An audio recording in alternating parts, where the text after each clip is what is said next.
Matthew 15, verses 18 and 19. But what comes out of the mouth proceeds from the heart, and this defiles a person. For out of the heart come evil thoughts, murder, adultery, sexual immorality, theft, false witness, and slander. We continue with our little mini-series on the 10 Commandments, although that name is never used in the Bible. In the Hebrew, this is the top 10 list known as the 10 words or the Decalogue. And we find them in Exodus 20. Now, there are 3 reasons why the 10 words were given. First, God is holy.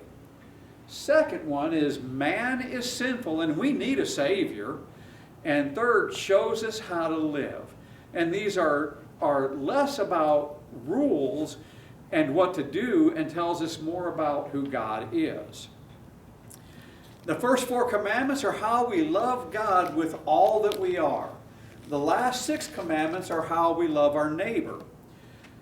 Jesus was asked by a teacher of the law, good morning, Nan, the teacher of the law, what the greatest commandment was, and he responded in Matthew 22, 37b through 40.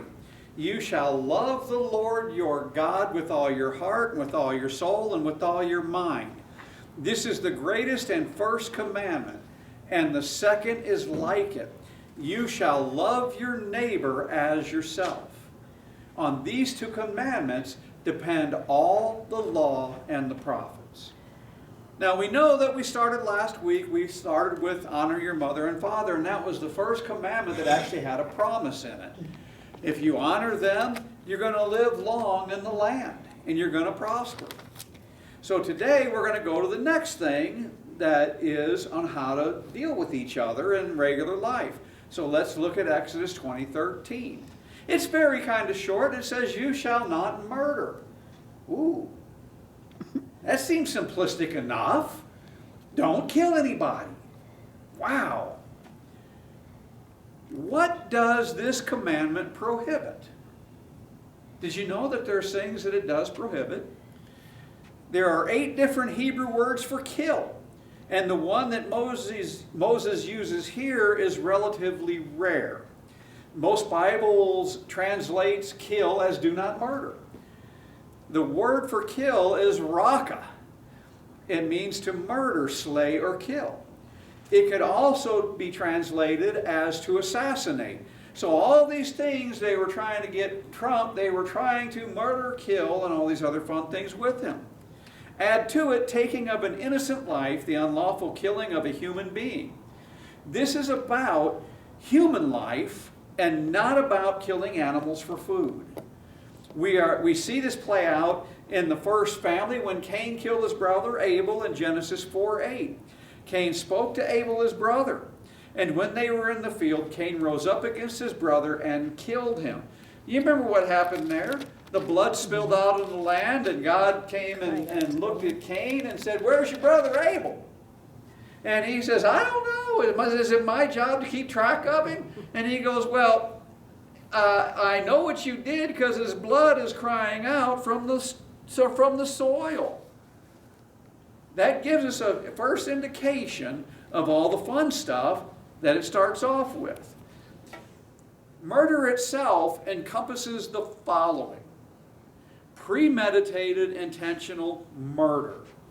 Now, it's been a little over 3 years ago, just barely, and 4 families were murdered in cold blood right here in Kellogg, right behind Mountain View Congregational Church in those apartments on Brown Street. Yep.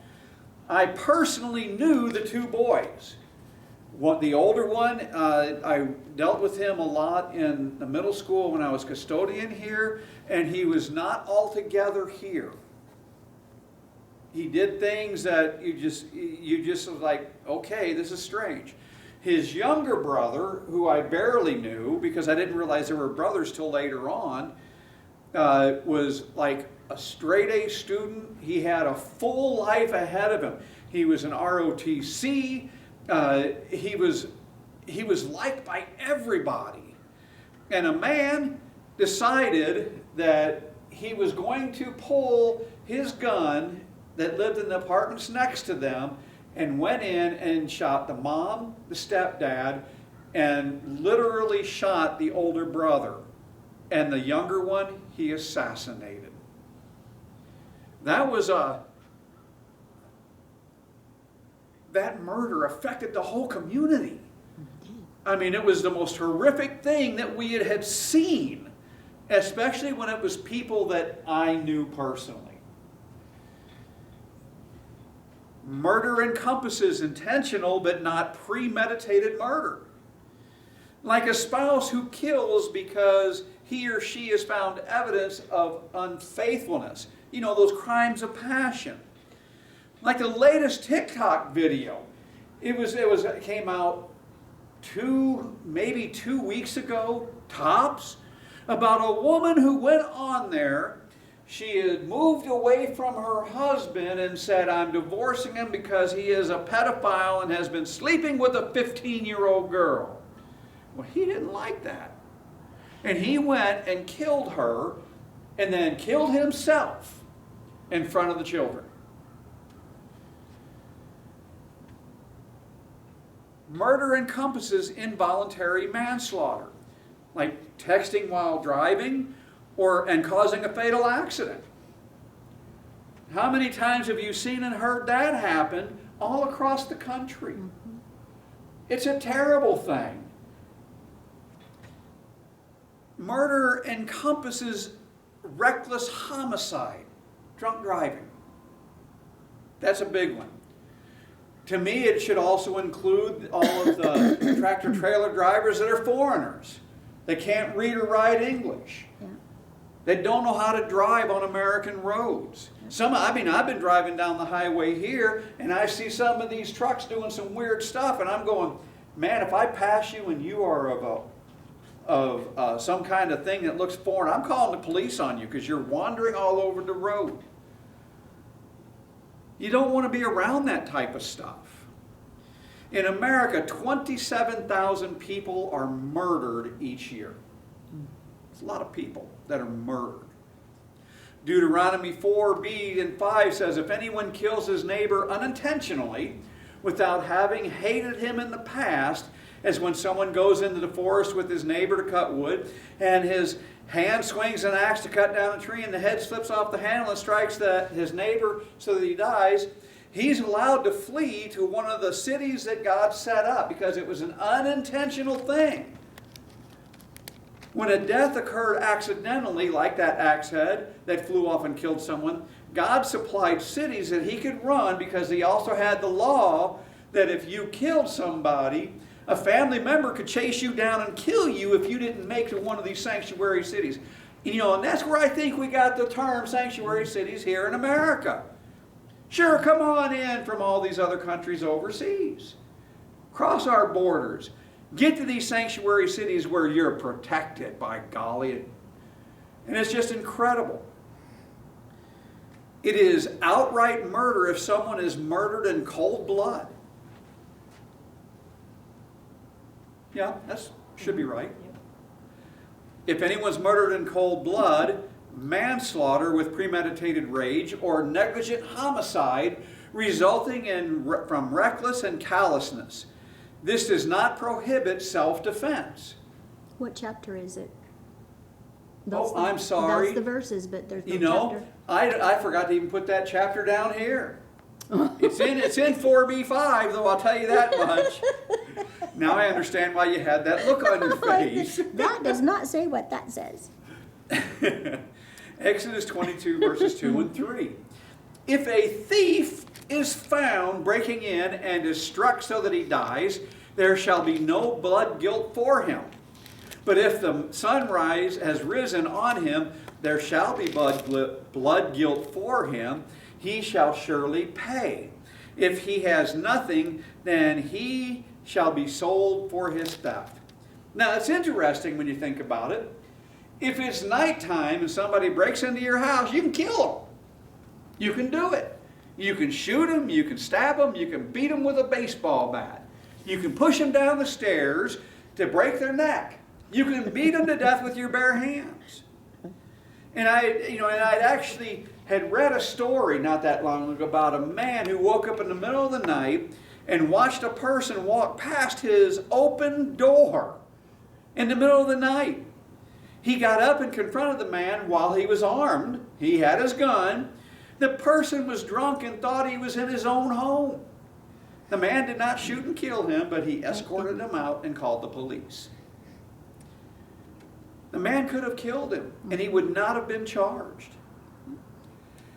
These are the things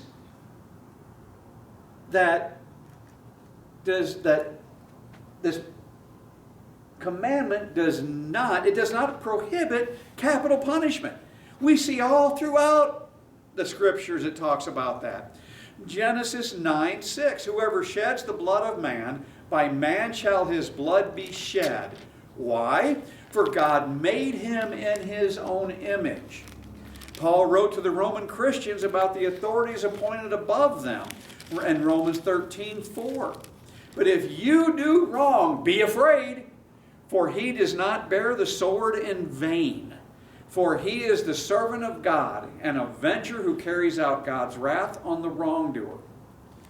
Now, this does not prohibit what Christian theologians have termed as just wars, undertaken by a legitimate government for a worthy cause with force, proportional to attack against soldiers and not civilians, after all other means of making peace have failed. In other words, if we go to war, like we are kind of at war right now, after we've been beat up for 47 years, we are really kind of at war. It is a just war, and by bombing people and going after soldiers, that is permissible. That is permissible. God is the giver of life, the sustainer of life, and God made man in his own image. A pastor wrote, perhaps you've heard the Latin phrase imago Dei, or die, imago, I think it's Dei. I've heard the term, and it means image of God. This means every human being, you, me, people that we see all about, has inherent value dependent upon their utility or function, from conception until natural death. Human life is sacred to our sovereign God because he is the giver and sustainer of life. Human beings belong to God, and we are accountable to him if we take someone's life. Thomas Jefferson, he made this clear in the Declaration of Independence. We hold these truths to be self-evident, that all men are created equal, that they are endowed by their Creator with certain unalienable rights, that are among these are life, liberty, and the pursuit of what? Happiness. How does this commandment speak to our culture today? How does it speak to the culture of death, where kids will witness about 8,000 murders on their screens by the time they are 18? I'd like to highlight 3 ways that this deals with it. Let's start off with suicide. Suicide. Obviously, this commandment, I'm not going to say obviously it says that this commandment prohibits taking your own life, but I think that it does in a way. But when you look at the Bible and you look at everything that's gone on in it, you're not going to find any scripture that tells you a whole lot about what happens if you take your life. But is it really a hardcore sin? If you ask Catholics and a few other folks, they say, oh, yeah, that's the most terrible thing in the world. But did you know that there are a lot of examples in the Bible about people that took their own life?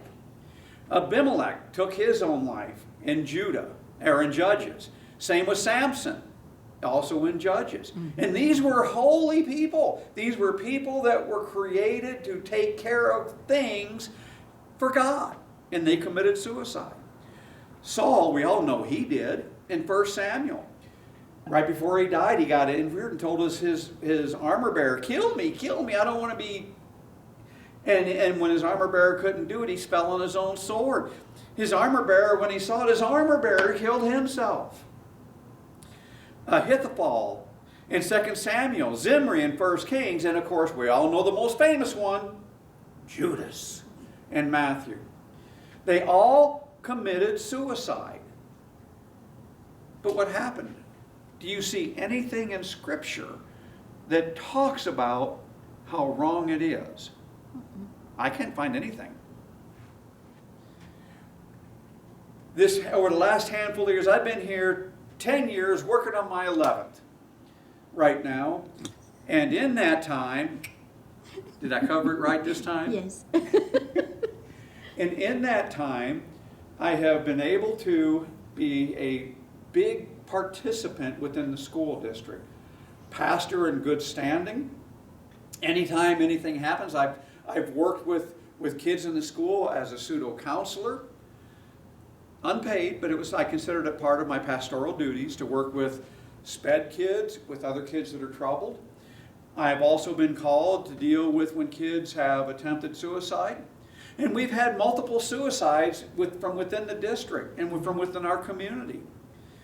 A handful of students in the school district attempted suicide and one succeeded. That was pretty tough. I knew them. I know most of these kids. We lost a teacher to suicide. I knew him pretty well. We even lost a beloved local pastor not that long ago to suicide. And each time someone attempts or succeeds in taking their own life, it affects each and every one of us, whether we knew them or not. It breaks our hearts for the family. Hello, Blueberry. It affects our hearts, and they go out for the families that are left behind. It creates anger and questions of why, especially when it comes to young kids. Why? I don't get it. And it's a soul-crushing sadness. Now, I've had the opportunity to witness and counsel several kids when we dealt with the kids that attempted suicide in the high school. I remember one young lady, the kid was not successful, but they always have the grief counselors there that deal with it. And this young lady, she sat down and came in, and I said, well, do you need to talk to somebody? And she said yes. And it was like, okay, well, come on. And we went into the back of the library and we sat down. And she said, after a few minutes, that she really had thought about committing suicide several different times within her young life. I let her cry. I prayed for her.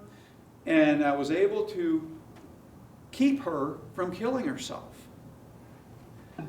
I followed up with her several times to make sure that she was okay.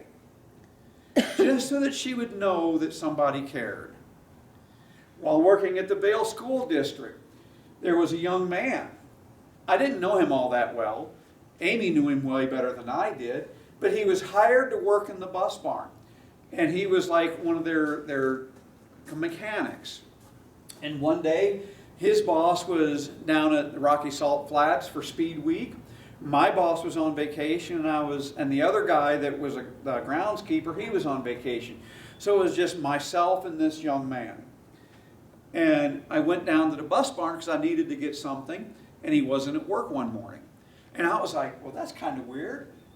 But I didn't think twice about it. But a couple hours later, the police showed up at my area that I'm responsible for, and they said, we need for you to identify this set of keys, please, and see if they belong to the school district. And I'm like, yep, those are school district keys. Where did you find them? And they told me that the young man hung himself.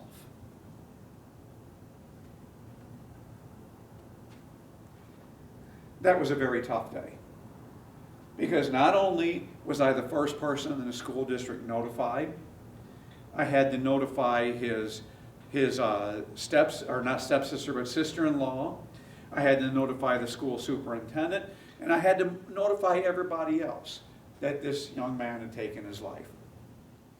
I never saw him hanging, but it's haunted me every now and then. I have dreams about him hanging himself. There is almost no topic more painful than suicide for those who have experienced it with family or friends. If you have ever experienced a suicide, you know the feelings of guilt. I don't get it. I didn't see anything wrong with them. I didn't see that they were struggling with anything. If I would have just known, I would have reached out.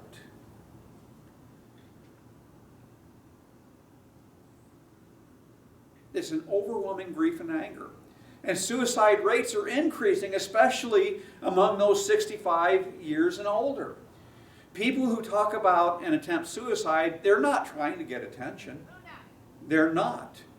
They are grappling with darkness that we all feel from time to time. We've all been in that position where we felt so depressed that there's really nothing that you can think about more than, God, why don't I just end it all? I took a training class. I'm assist trained so that I can help prevent suicide. I'm able to reach out and try and talk people down. And it's kind of an interesting deal. The dog's running amok. I try and bring people back to a positive side of things, just like I did the girl at the high school. The trainer used the one line that they thought that would be possible. They were telling us during training, one experience that they had, and they said this is the one thing that they thought would be positive for this person. There was light at the end of the tunnel. How many times did we hear that? There's light at the end of the tunnel. But what this person had said and replied chilled this counselor to the bone, because they said that light is the headlights of an oncoming train. And about 3 weeks later, the person killed themselves anyways. What do you do with that?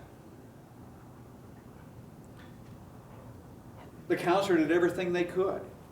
And yet you just can't save everybody, and it's unfortunate. But each and every time it takes a toll on a person.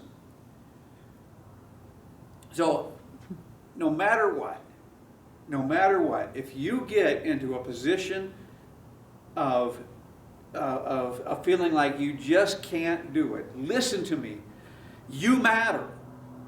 And anybody in this room, if you are feeling that way, call me. Call me. You matter.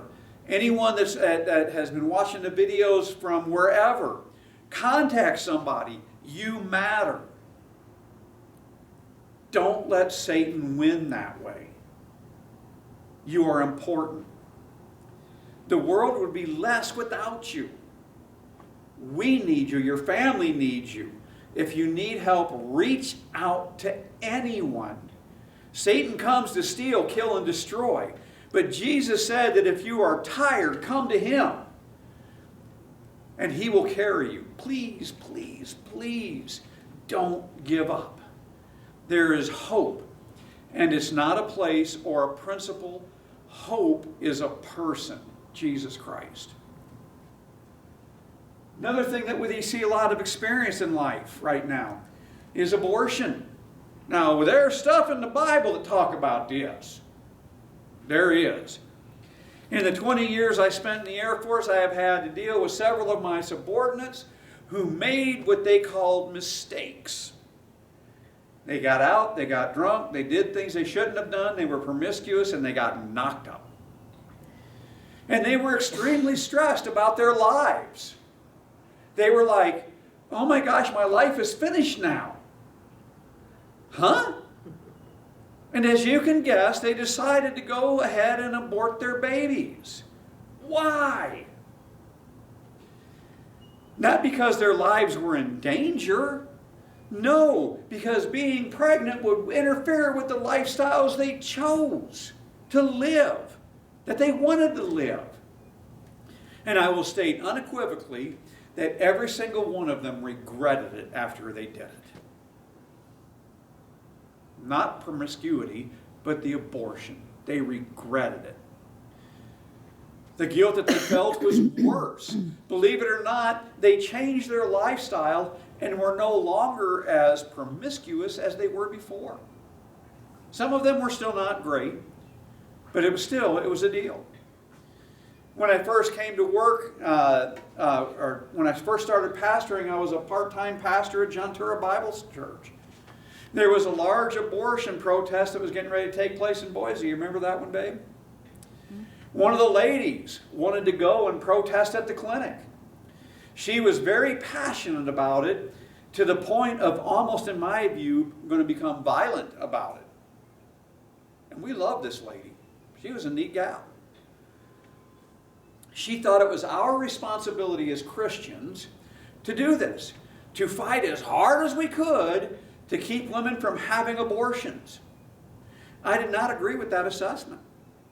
I just didn't. Explaining that peaceful protests were all right. Making our opinion known was all right. But unruly and violence was not. And it would damage the way Christ would be presented. When I first came to the Kellogg School District, I worked nights at Pinehurst. We had a lady there that, oh my gosh, we called her the night owl because she never went home.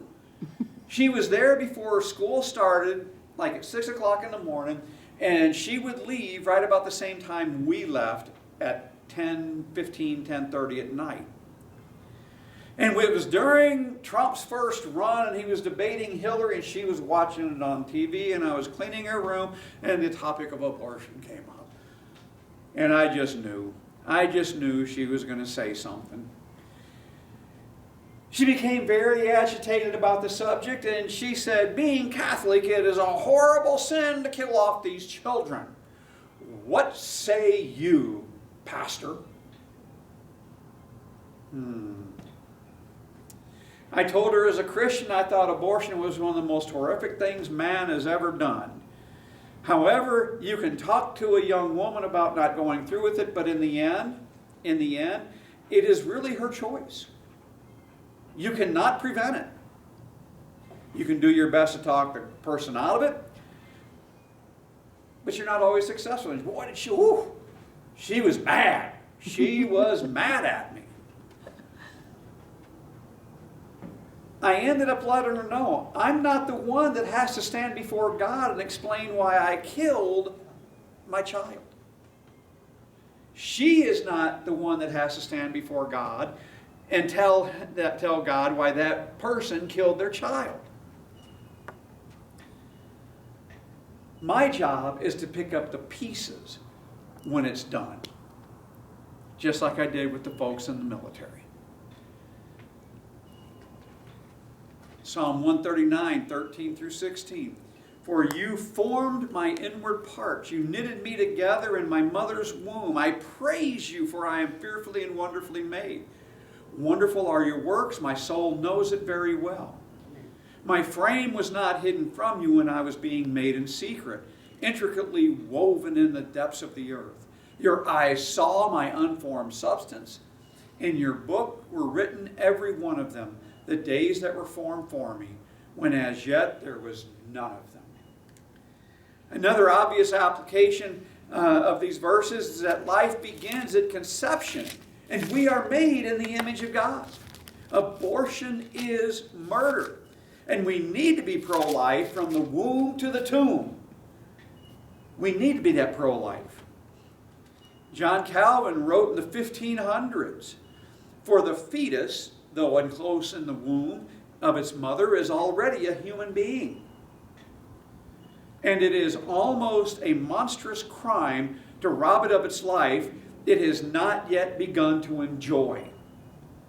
If it seems more horrible to kill a man in his own house than in a field, because a man's house is his place of most sacred refuge, it ought to surely be deemed more atrocious to destroy a baby in the womb before it has come to light. Like I said, I'm not a big Calvinist at all. I'm not a big fan of John. But every now and then he says and writes something that it's worthwhile repeating. One of my roles as a pastor is to help people think biblically about contemporary issues. We need to make sure that we are biblically correct, not politically correct, but biblically correct. Abortion is the murder of an unborn child. It is. Even the leaders of Planned Parenthood agree with this at this point in time.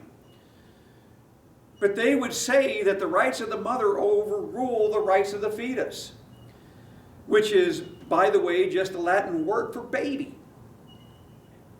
Abortion is a biblical, moral, and ethical issue, not a political one.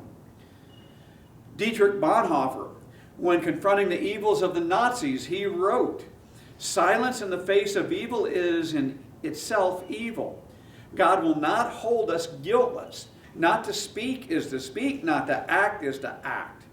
He was not silent as the Nazis murdered those deemed life unworthy of life, and mentally ill, the disabled, the intellectually challenged, and the elderly. He spoke up, and it ultimately cost him his life.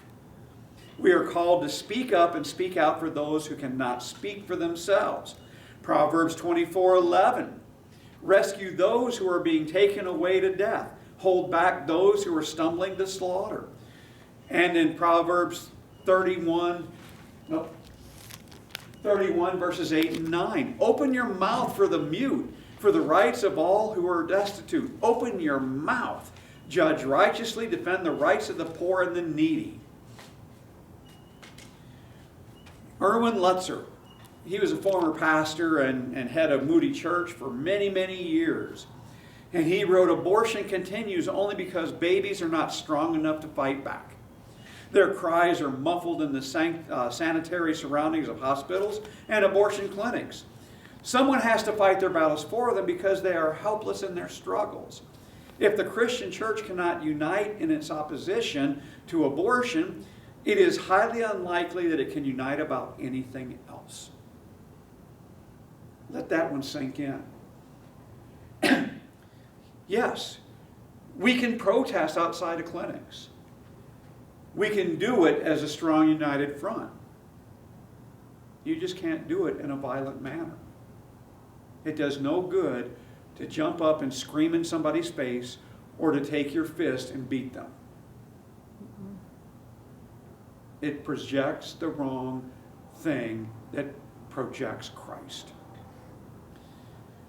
I meant to copy this picture and put it in there, but there was a picture that was taken in 1999 when doctors were performing a surgery on Samuel Alexander Armas for spinal bifida. During the surgery, he reached out of the womb and grabbed the doctor's hand. And that picture was named the Hand of Hope. We are called to swim against the flow of our culture. So if you have somebody that is seriously thinking about abortion, talk to them. Give it everything you've got to talk to them. There was a missionary couple in Africa that faced this choice. She had contracted a disease that threatened her life and the babies. And the doctor told her, "You need to abort the baby." She said no, and she delivered him. She delivered him. And she had a healthy baby boy named Timothy. You know who he is? I bet you do. If you say the whole name, maybe. Tim Tebow. Oh. Wow, he's belonged to God since before he was born. Yep. Tim Tebow. Tim and his mother told the story at the 2010 Super Bowl in an ad on TV. And boy, did that cause enormous controversy, if you remember right. Mm-hmm. Oh, my goodness. The commentators called it a travesty and dangerous. Oh, my God, I can't believe him and his mom did that. Oh, it's going to be the end of the world. It was dangerous and demeaning and divisive and offensive and political. It was simply because they were advocating for life. Oh, that's such a horrible thing. But watching that night at a friend's house was Susan Wood, who had just told her boyfriend that she was pregnant. And he said, "You will get an abortion." And then they went to the Super Bowl party.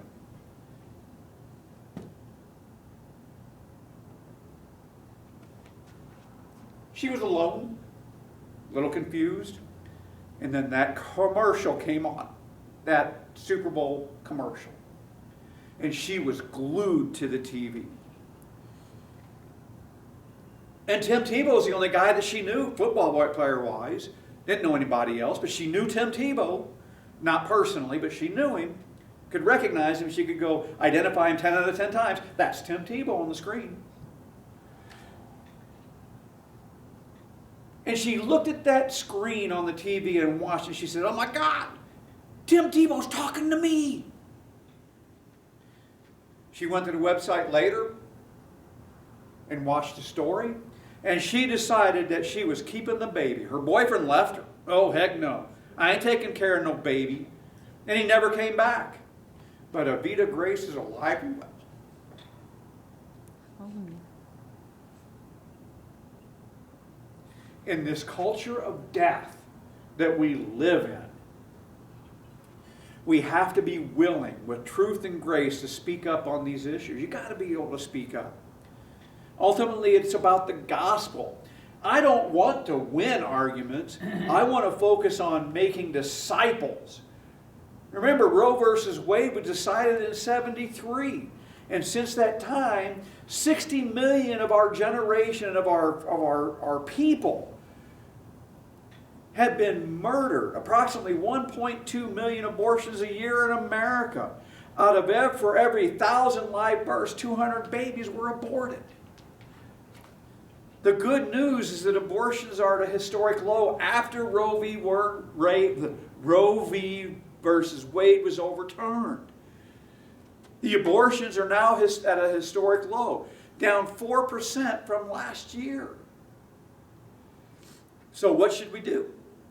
We must be consistent in our stance that we are pro-life, womb to tomb. Encourage a young woman dealing with an unwanted pregnancy. Support those who choose to adopt. And share the gospel with those who have suffered the trauma of abortion. Because guess what? There are a lot of women who have abortions that wonder. They wonder, can God ever forgive me for what I've done? Will He forgive them? Yes. Can He forgive them? Yes. Dang Skippy. Isaiah 1:18, "Come now, let us reason together, says the Lord.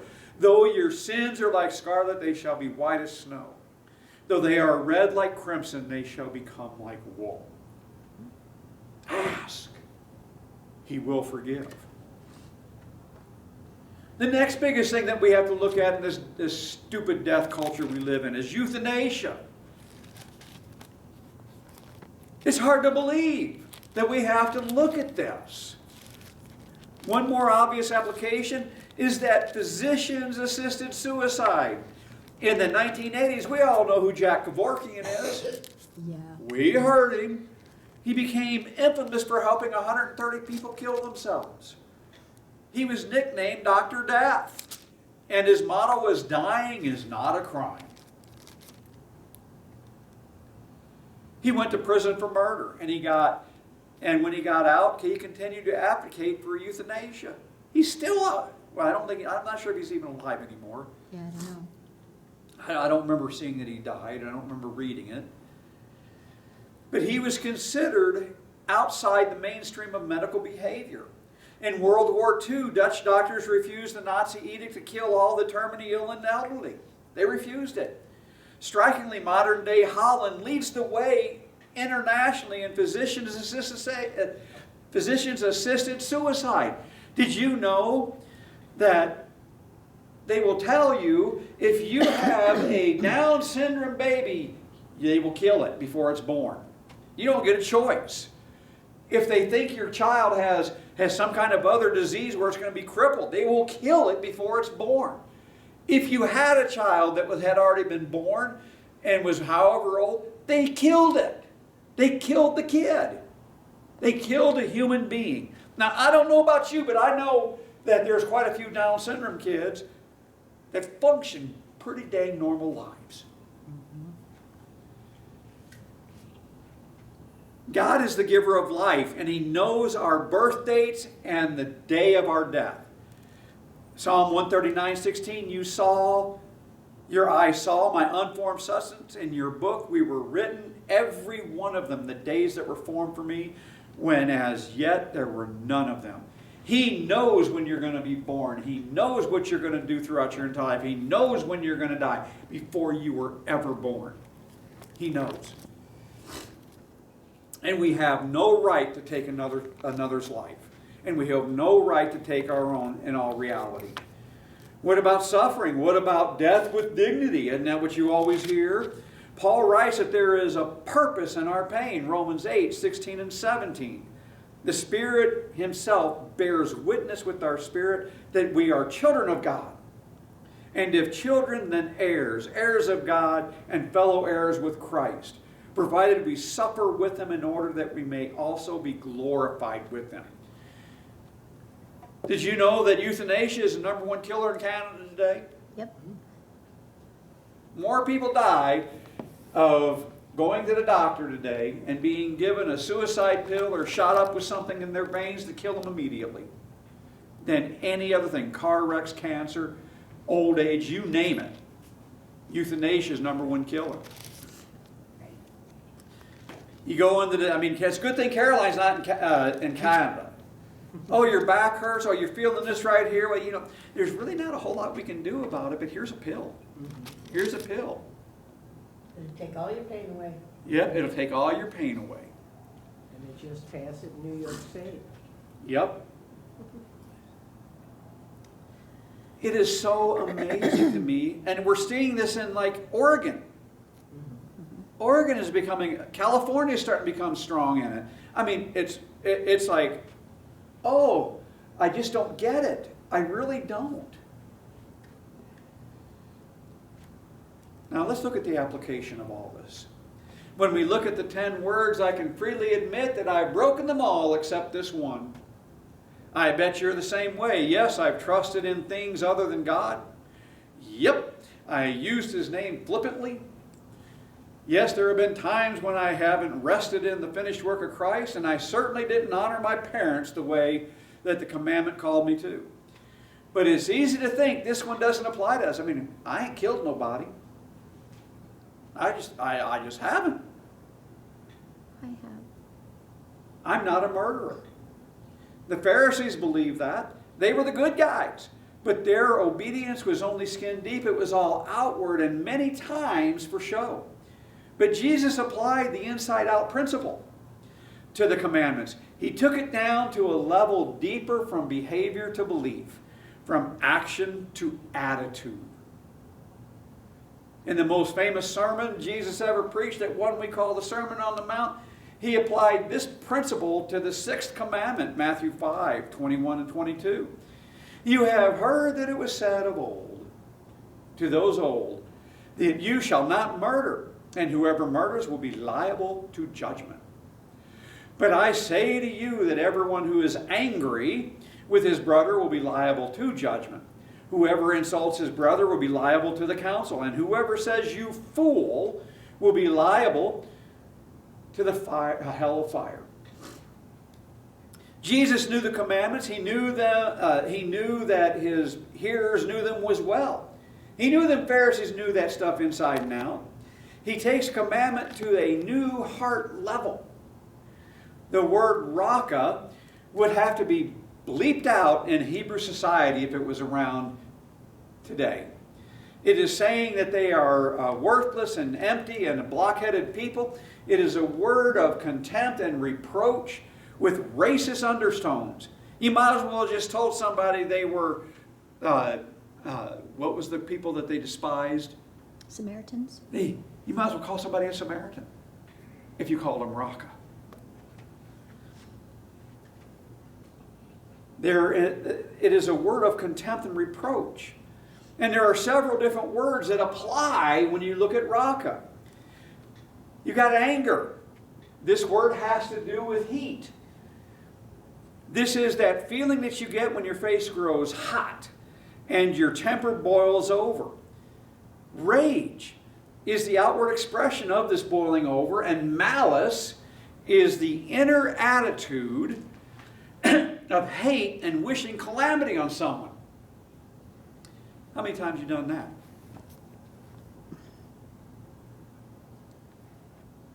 Yeah, everybody kind of rolling their eyes a little bit and going, yeah, I'm kind of bad, yeah, uh-huh. Think about it. From road rage to Karens verbally attacking people, to social media arguments, talking heads scream at each other on TV news, to gossip disguised as prayer requests.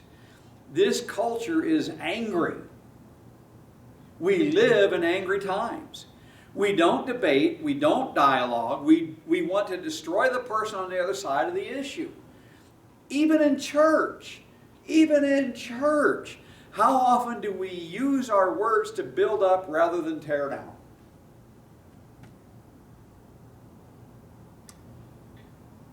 First John 3:15, everyone who hates his brother is a murderer. And you know that no murderer has eternal life abiding in him. Anger is a normal human emotion. Anger is most often frustration over blocked goals.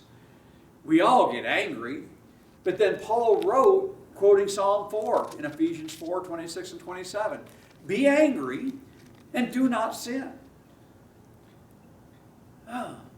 Do not let the sun go down on your anger and give no opportunity to the devil. That's a hard one to do at times. Anger destroys relationships, and angry words are like toothpaste out of the tube. You cannot put it back in. No matter how hard you try, you cannot get the toothpaste back in the tube once it comes out. Proverbs 29:22, an angry person stirs up conflict, and a hot-tempered person commits many sins. Proverbs 29:11, fools give vent to their rage, but the wise being calm in the end. There is a righteous rage that we should have towards sin, like Jesus in the temple. And there are 3 questions to ask when our anger starts to boil over. 3 of them. First, am I easily offended? Do I have such thin skin that it doesn't matter what happens, I'm going to bruise, break open, and bleed all over the place? Proverbs 19:11. Good sense makes one slow to anger, and it is his glory to overlook an offense. The second question, do I desire to settle the score? Now, Romans 12:19. Beloved, never avenge yourselves. Never. But leave it to the wrath of God, for it is written, vengeance is mine, and I will repay, says the Lord. And the third, can I let God deal with my enemies? Can you? Romans 12:20 and 21. To the contrary, if your enemy is hungry, feed him. If he is thirsty, give him something to drink. For by doing so, you will heap burning coals on his head. Do not be overcome by evil, but overcome evil with good. If we could pass all of our words through Ephesians 4:29, I think that we would see significantly less conflict, especially in the church. What does Ephesians 4:29 say? Let no corrupting talk come out of your mouths, but only such as is good for building up, as fits the occasion, that it may give grace to those who hear. Moses was a murderer. David was a murderer. Paul was a murderer. And so are you, and so am I. J.I. Packer writes, we all have the capacity for fury, fear, envy, greed, callousness, and hate that, given the right provocation, could make killers out of us all. You may not have murdered someone with your hands, but we've murdered them with our mouth. Yep. That's the point of the 10 Commandments, and it's really, really bad news. You and I cannot keep these commandments, not a single one. It's impossible. Ever. That's the point. The 10 words reveal our absolute inability to be good and point to someone who could and did meet all the requirements of the law, and that was Jesus Christ. Let's go to prayer.